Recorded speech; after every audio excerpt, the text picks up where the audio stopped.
Segundo livro dos Reis, capítulo de número 22. Segundo livro dos Reis, capítulo de número 22. Louvado seja Deus. Enquanto você vai abrindo, quero só lembrar que hoje está ali meu mais novo livro, O Mapa do Empreendedor. Eu estou recebendo tanto testemunho desse livro aqui, chegou uma quantidade nova lá, chegou uma tiragem nova, tinha esgotado, mas para quem quiser, 9 lições para rever e reorganizar sua vida como empreendedor. Tem exercícios aqui, perguntas e respostas que vão abençoar muito sua vida, vão abrir sua mente para valer, e eu estou muito feliz com o que esse livro está alcançando. Está ali atrás, quando embora, vai lá, retire o seu, para não ficar sem. E esse aqui, uma novidade. Aí eu falei assim, novidade, já tem isso aí, tem um ano. É que agora tem esse selinho aqui, ó. Esse selinho aqui. O que tem esse selinho aqui? É um selinho de 10 mil cópias vendidas. Nos tornamos best-seller, para a glória de Deus. Deus é bom, né? Deus é muito bom. E por onde eu chego no Brasil, esse livro tem abençoado pessoas, e fora do Brasil também, tem se tornado um manual de treinamento. Essa semana mesmo estava com um pastor e ele falou assim, rapaz, aquele seu livro fica direto ali na minha mesa, e quando eu tenho que dar algum treinamento para os meus obreiros, alguma coisa que eu preciso fazer com eles, às vezes eu tive um dia tão corrido, vou ter uma reunião com meus obreiros à noite, aí ele falou assim, não sei, preciso dar um treinamento. Eu falei, já sei. Aí eu abro numa página do teu livro, tiro os insights, vou e dou o treinamento, e o pessoal fala, pastor, seus treinamentos de liderança estão extraordinários. É porque são 10 chaves para uma liderança extraordinária, e nós atingimos agora a tiragem de 10 mil exemplares, são 10 mil pessoas que estão aprendendo a liderar no modelo de Jesus. Ó, junta ali, faz um descontinho, vai ser uma bênção para a tua vida, que Deus te abençoe, amém? Rumo aos 20 mil, glória a Deus, rumo aos 20 mil. Segundo livro dos Reis, capítulo de número 22, eu parei para vocês uma série que eu vou começar a ministrar, Vida de Rei. E é claro que eu coloquei isso já provocando. Porque tem gente, essa vida de pregação da prosperidade, né, não sei o quê, vai ensinar as pessoas a viver como rei, é isso? Deixa eu pregar primeiro, depois vocês falam. Vocês já sabem, né? Mas eu queria compartilhar um pouco da vida dos reis de Judá e de Israel e retirar lições espirituais para a minha vida e para a sua vida. Posso ouvir um amém? Então eu quero começar hoje com a vida do rei Josias. E a história dele é apresentada para nós no capítulo de número 22. Se você tiver uma caneta, você marcar alguns textos da sua Bíblia, você vai ter que revisitar isso aqui e ler algumas vezes. Vamos lá? Vamos ler do verso de número 1 ao verso de número 6. Você vai entender algumas coisas a partir daqui. Segundo livro dos Reis, capítulo 22, verso de número 1. Josias tinha 8 anos de idade quando começou a reinar, e reinou 31 anos em Jerusalém. O nome de sua mãe era Gedida, filha de Adoías, e ela era de Boscate. Ele fez o que o Senhor aprova, ele fez o que o Senhor, e andou nos caminhos de Davi, seu predecessor, sem desviar-se nem para a direita, nem para a esquerda. No 18º ano do seu reinado, o rei Josias enviou o secretário Safã, filho de Azalias e neto de Mesulão, ao templo do Senhor, dizendo, vá ao sumo sacerdote Ilquias, mande-o ajuntar a prata que foi trazida ao templo do Senhor, que os guardas da porta recolheram do povo, e eles deverão entregar a prata aos homens nomeados para supervisionar a reforma do templo, para poderem pagar os trabalhadores que fazem os reparos no templo do Senhor, os carpinteiros, os construtores, os pedreiros. Além disso, comprarão madeira e pedras lavradas para os reparos no templo. Amém? Olhe para mim. Josias foi o 16º rei de Judá. Subiu ao trono com 8 anos de idade, após a morte do seu pai, o rei Amon. Seu reinado durou 31 anos, de 640 a.C. a 609 a.C. A vida de Josias começa a ser apresentada a partir do 18º ano. Ele assume como rei com 8 anos de idade. Quantos anos? Mas a história começa a ser contada no seu 18º ano de reinado. Ou seja, quando ele já tinha 26 anos de idade. Segure na mão de alguém e diga: na vida espiritual, o amadurecimento é um tempo de silêncio. Diga: Deus esconde até que estejamos prontos. Diga: Deus não confia grandes obras a meninos, mas Ele nos amadurece para chegar no ponto e realizar o propósito. Então guarda a primeira lição. Ele ficou dos 8 aos 26 sem ter um grande feito, mas era um escolhido e um separado de Deus. É possível que alguém esteja sentado aqui sem nenhum produto grande, sem nenhum fruto grande, mas esteja apenas guardado no tempo do amadurecimento. O que a gente está vendo, meu Deus, o que a gente está vendo nesses dias é que tem muita gente, como é que estão usando mesmo o termo obreiro mirim? Não sei se é isso, obreiro juvenil, obreiro infanto de dente de leite. Como é que era no futebol mesmo? Eu não lembro direito. Vamos mudar de assunto, isso está chato. Olha para mim, olha para mim, olha para mim. O que eu quero te dizer é que Deus guarda os meninos até que se tornem homens para cumprir um propósito. Eu vou repetir: Deus guarda os meninos até que se tornem homens para cumprir um propósito. A Bíblia nos ensina a não colocar a mão sobre o novo, para que o novo não caia em laço e seja condenado. A Bíblia diz que existe um período de amadurecimento. Talvez Deus te trouxe este lugar nesta manhã para te dizer: está tudo quieto e sem nada empolgante acontecendo, mas Ele está te dizendo: quando acabar as coisas do menino, começam as missões dos homens. Deus... O problema é que a igreja está tendo muito... eu estou indo por um caminho que eu não devia. O problema é que a gente está entrando em muito tempo de escândalo, sabe por quê? Porque a gente acha que converteu hoje pode ser doutor da fé amanhã. Não aprendeu nem comer de colher ainda, quer me ensinar a comer de garfo e faca.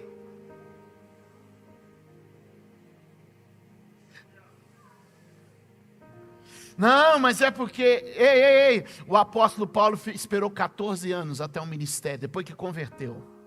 E não tinha teólogo melhor que o apóstolo Paulo. Então, meus amados, o texto vai começar o seguinte. Isso é muito lindo, porque diz: ele assumiu com 8 anos de idade e foi empossado rei.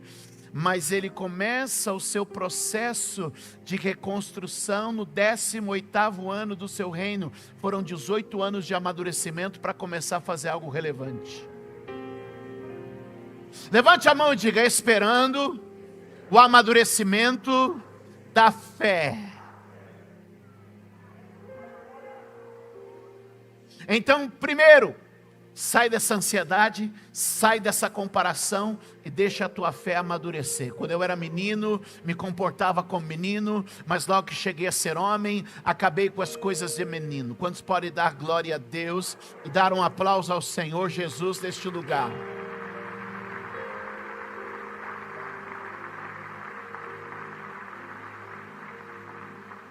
Vida de rei, eu achei que ia ser uma mensagem da prosperidade.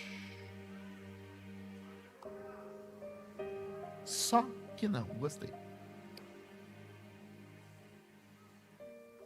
A marca de Josias foi a reforma do templo. Qual foi a marca dele? Mas a reforma do templo era só a expressão de uma reforma espiritual que ele começou.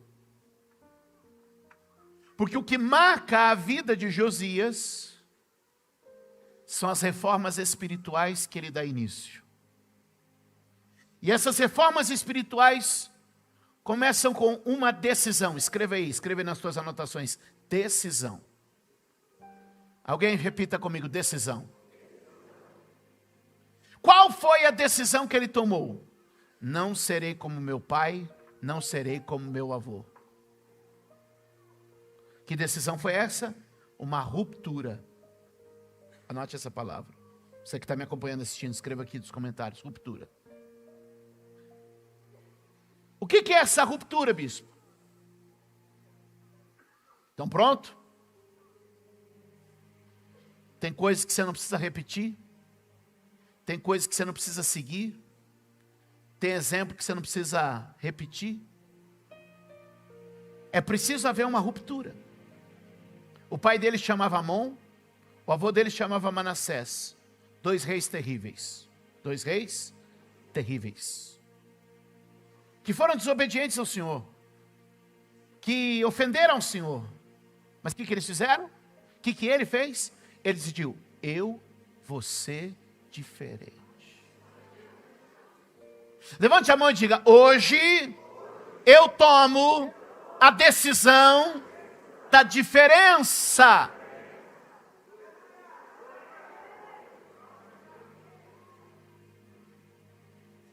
Seu avô era Manassés, seu pai era Amon e foram entregues à idolatria.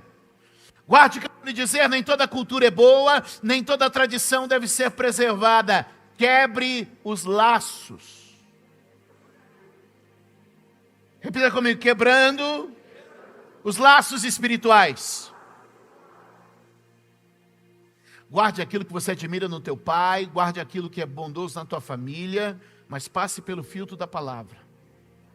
E se essa tradição e esse comportamento presente na tua família não é bom, seja você o ponto de mudança, seja você o ponto de transição. Ei, alguém pode dar glória a Deus aqui? Ninguém na minha família ficou casado, você vai ser o que vai ficar casado. A minha família sempre foi de bebedeiras e vícios, você vai ser sem bebedice e sem vícios. A minha família sempre foi enrolada no dinheiro, nos negócios. Muito dinheiro entra, mais dinheiro sai. A gente sempre mexe com muito, mas está endividado. Ei, você é o ponto da mudança. Laços estão sendo quebrados.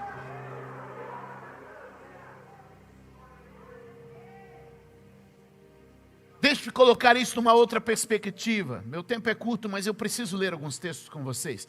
Atos dos Apóstolos, Novo Testamento, livro de Atos dos Apóstolos, capítulo de número 8. O pessoal vai colocar aqui, pode deixar sua Bíblia aberta mesmo onde está, e a gente vai acompanhar daqui. Atos 8, 9 diz assim: um homem chamado Simão vinha praticando feitiçaria durante algum tempo naquela cidade, impressionando todo o povo de Samaria. Ele se dizia muito importante, e todo o povo, do mais simples ao mais rico, dava-lhe atenção e exclamava: esse homem é o poder divino, conhecido como grande poder. Eles o seguiam, pois ele os havia iludido com sua mágica durante muito tempo. No entanto, quando Filipe lhes pregou as boas novas do reino de Deus e do nome de Jesus Cristo, creram nele e foram batizados, tanto homens como mulheres. Começou um processo de salvação e libertação na cidade. O próprio Simão também creu e foi batizado e seguia Filipe por toda parte, observando maravilhados grandes sinais e milagres que eram realizados por ele. Verso de número 18, dê um saltinho aí para a gente, vamos lá. Vendo Simão que o Espírito era dado com a imposição das mãos dos apóstolos, fez o quê? Ofereceu-lhes dinheiro e disse-lhe: dei-me também este poder, para que a pessoa sobre quem eu impuser as mãos receba o Espírito Santo. Observe. Esse homem era um feiticeiro conhecido na cidade. Ele não era conhecido como feiticeiro, mas ele iludia as pessoas, e elas viam aquela manifestação de esse homem, ele se fazia.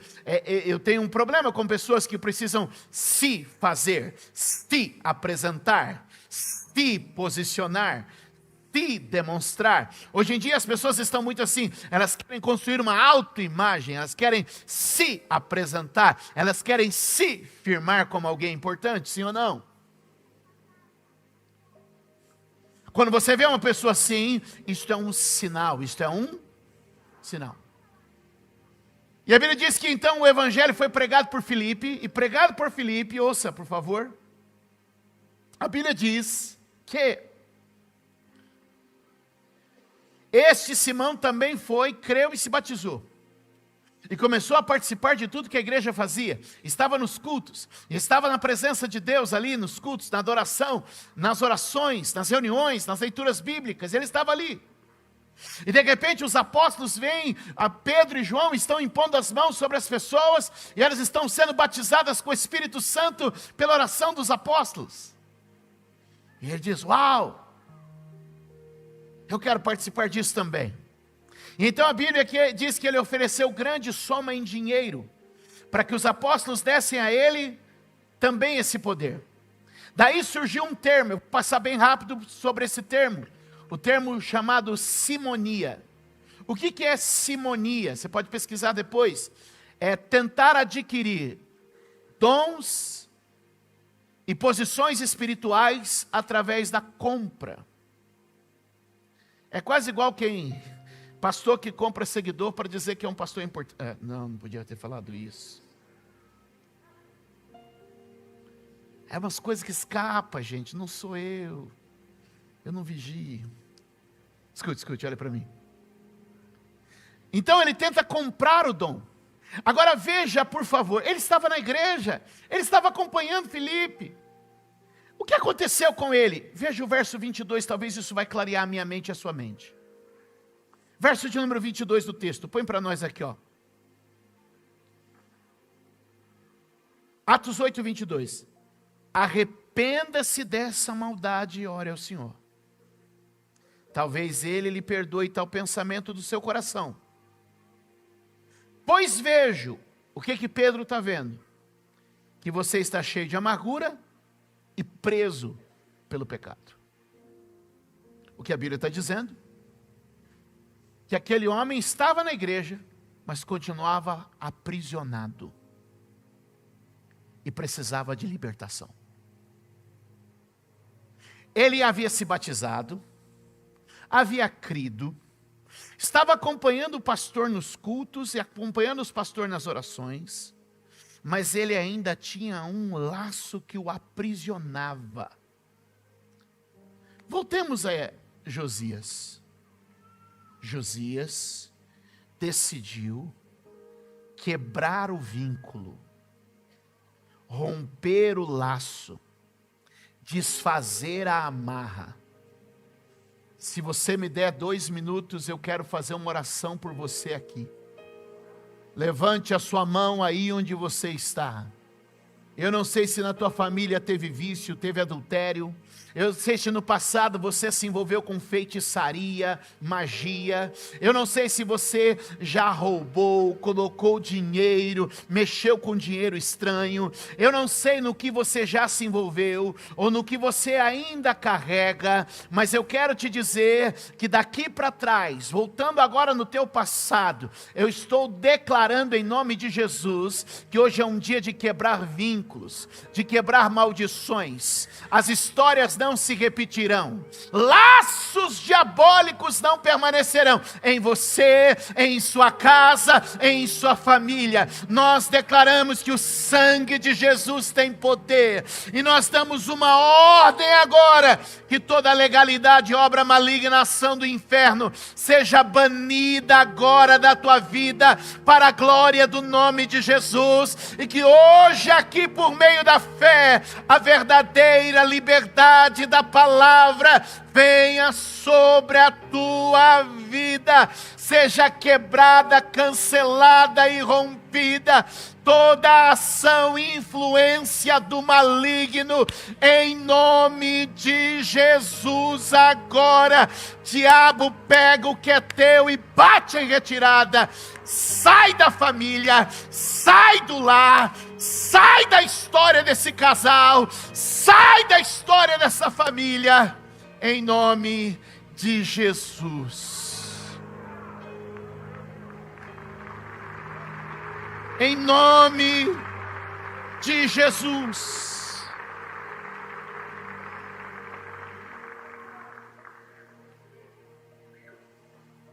Levante a mão e diga: hoje estamos quebrando laços e embaraços. Dê mais um aplauso ao Senhor.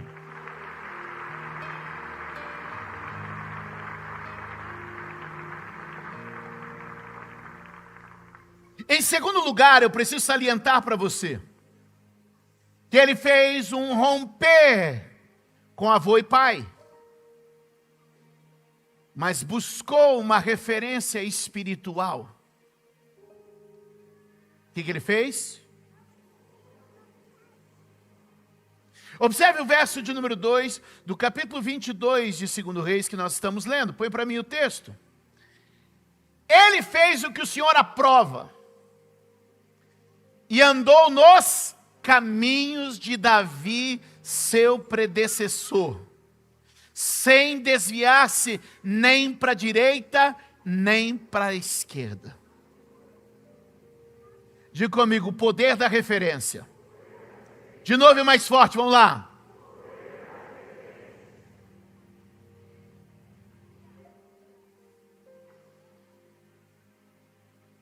Amon, seu pai. Manassés, seu avô, não foram boas referências. O que ele fez? Encontrou uma referência. Agora vamos pensar comigo rapidamente. Nós estamos apenas arranhando uma superfície aqui. Isso dava conteúdo para muita coisa. Quando esse texto é escrito e ele nasce e cresce, Davi já havia morrido há muitos anos. Davi já havia morrido há muitos anos. Então, como é que ele faz de Davi sua referência?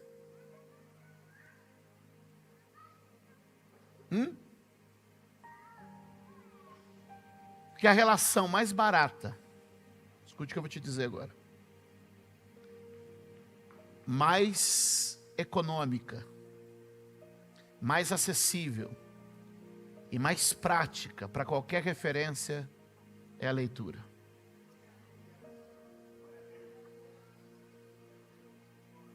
Eu podia discorrer aqui para vocês um sermão de 1 hora falando só sobre leitura. Mas eu ia parecer um vendedor de livro, eu não quero parecer com isso. Mas o que eu quero te dizer é que eu não posso ir no passado visitar alguns pregadores, mas eu posso ler seus livros.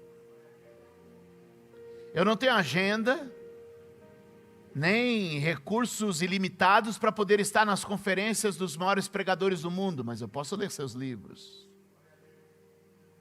Eu não tenho uma máquina do tempo para voltar aos dias de Jesus, mas eu posso ler seu testamento. O que eu quero te dizer é que, de alguma maneira, Josias encontrou na leitura dos registros de 2 Samuel, de 1 Crônicas, ele foi encontrando na leitura dos seus registros da vida de Davi inspiração para a sua vida. O que eu quero te dizer é que a referência que você precisa está registrada no livro que você carrega. Repete comigo, porque essa frase é poderosa para nós. Diga: a referência que eu preciso está registrada no livro que eu carrego. Quem carrega o livro aí? Quem carrega o livro aí?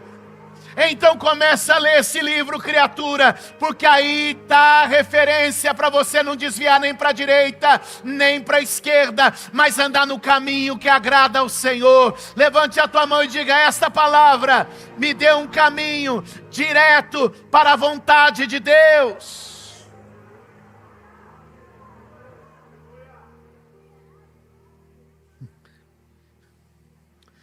Guarde o que eu vou lhe dizer. A imitação é um princípio de discipulado. Paulo vai repetir isso por muitas vezes. Ele vai dizer: portanto, suplico-lhes que sejam meus imitadores. Ele escreveu aos Coríntios. Aos Coríntios de novo ele disse: tornem meus imitadores como eu sou de Cristo. Depois ele vai dizer aos Efésios: portanto, sejam imitadores de Deus como filhos amados. De fato, vocês se tornaram imitadores do Senhor. Ele vai dizer novamente: porque vocês, irmãos, tornaram-se imitadores das igrejas. Bate o nome de alguém e diga: uma decisão muito importante. É quem você vai imitar.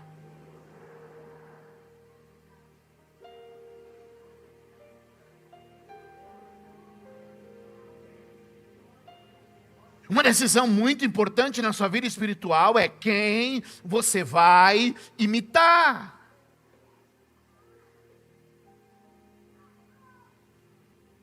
É preciso imitar alguém. É preciso ter uma referência.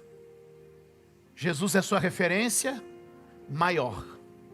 Mas é preciso ter referências menores, mais próximas ao longo do caminho.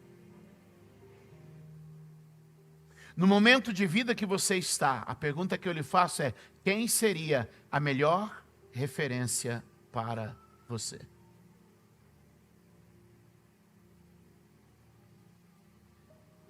Quem está comigo? Já valeu até aqui? Eu tenho alguns minutos para terminar essa mensagem. O que ele faz então? Uma ruptura e uma nova referência.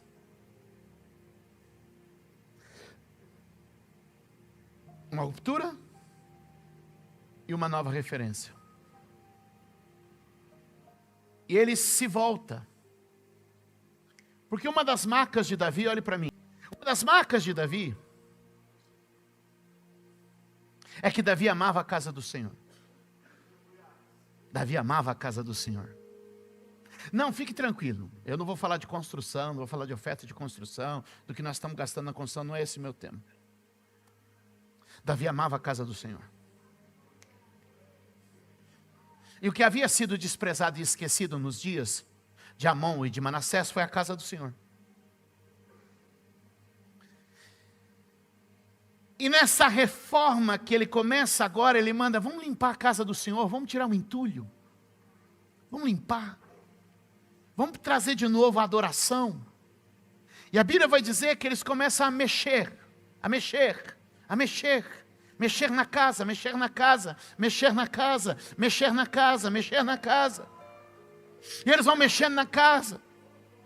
E é maravilhoso, porque sabe o que acontece? Olha o verso de número 8. O que eles encontram na casa?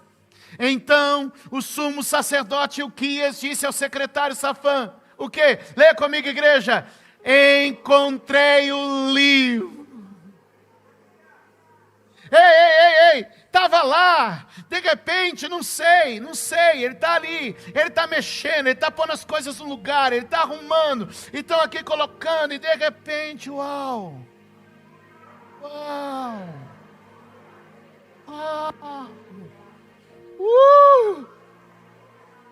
ei, nós precisamos encontrar de novo o livro. Nós precisamos ler de novo o livro. Nós precisamos vir para a casa do Senhor e ela vai ter o painel mais lindo.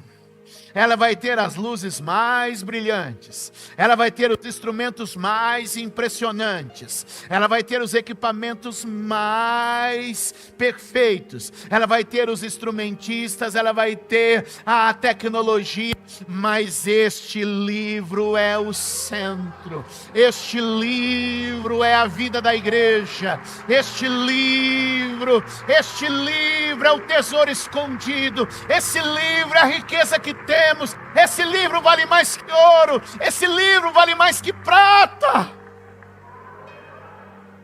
Você veio procurar o quê? Eu vim procurar o livro.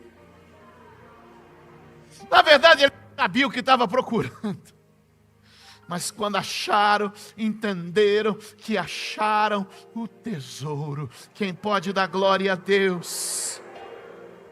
Aleluia. Verso de número 10 do capítulo 22 de 2 Reis. E o secretário Safã acrescentou: o sacerdote Ilquias entregou-me um livro. E Safã o leu para o rei. E assim que o rei ouviu as palavras do livro da lei, ele rasgou as suas vestes. Porque esse livro faz a gente tirar as vestes rotas do pecado. Esse livro leva a gente para o arrependimento e para o quebrantamento. Este livro fez o rei se dobrar, esse livro fez o rei se render, este livro faz você encontrar um sentido verdadeiro para a vida. Esse livro trabalha a nossa consciência. Levante a mão e diga: Josias foi o rei que foi porque encontrou o livro.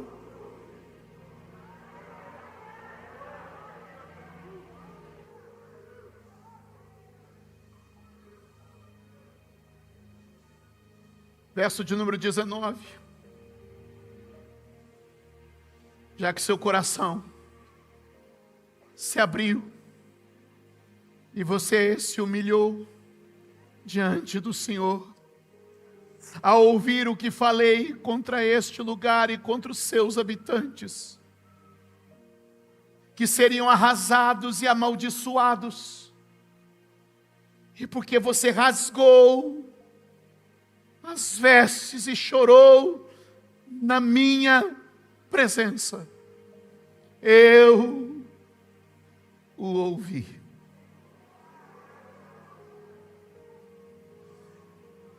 Tudo que havia sido plantado ia gerar uma colheita de maldição e de destruição.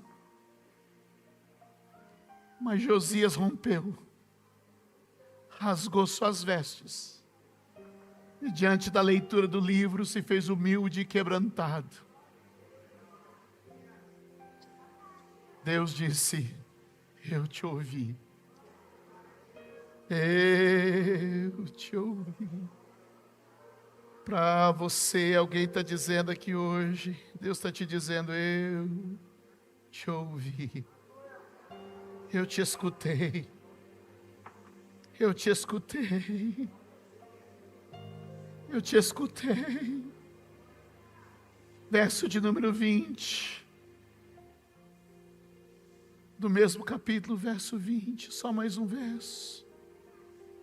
Portanto, eu reunirei aos seus antepassados, e você será sepultado em paz. Seus olhos não verão toda a desgraça. Seus olhos não verão toda a desgraça que vou trazer sobre este lugar. Deus está dizendo: Josias, eu vou poupar os teus olhos da desgraça, porque você se fez diferente. Rompeu, aprendeu e viveu.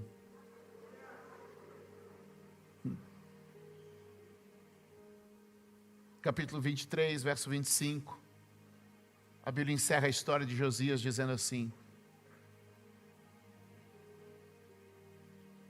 nem antes, nem depois de Josias houve um rei como ele, que se voltasse para o Senhor de todo o coração, e de toda a alma, e de todas as forças, de acordo com toda a lei de Moisés.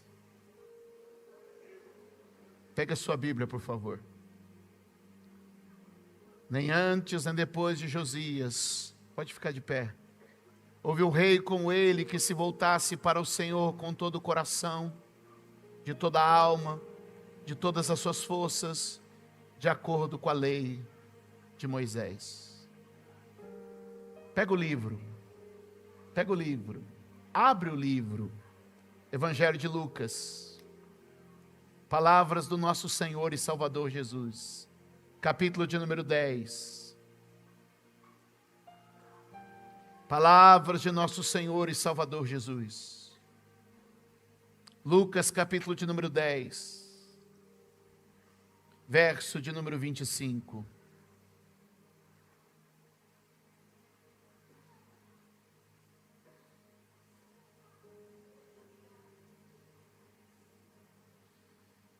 Certa ocasião, um perito da lei levantou-se para pôr Jesus à prova e perguntou: Mestre, o que preciso fazer para herdar a vida eterna? O que está escrito na lei? Respondeu Jesus: Como você a lê? E ele respondeu: Ame o Senhor, o seu Deus, de todo o seu coração, de toda a sua alma, de todas as suas forças e de todo o seu entendimento, e ame o seu próximo como a ti mesmo. Disse-lhe Jesus: Você respondeu corretamente, faça isso e viverá.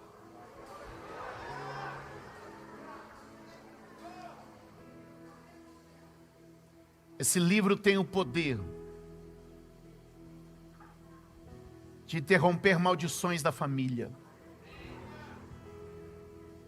de anular sentenças e juízos e maldições e condenações. Se ele encontrar pessoas dispostas a ler e se render ao que nele está escrito. Eu não sei você, mas eu vim para esse endereço, que a gente carinhosamente chama de o endereço da palavra. O endereço da palavra. Porque a gente faz muita coisa aqui,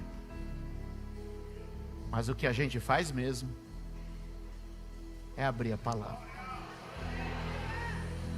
É abrir a palavra.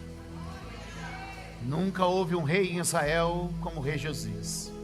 Nunca houve um rei em Judá como o rei Josias.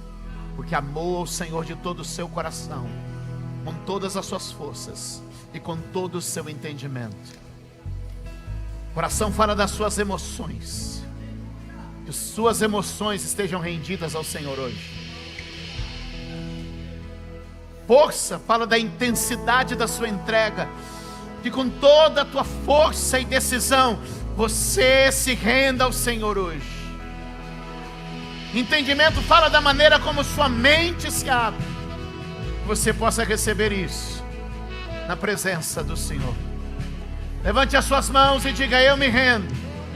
Com toda a minha força, sentimento e coração.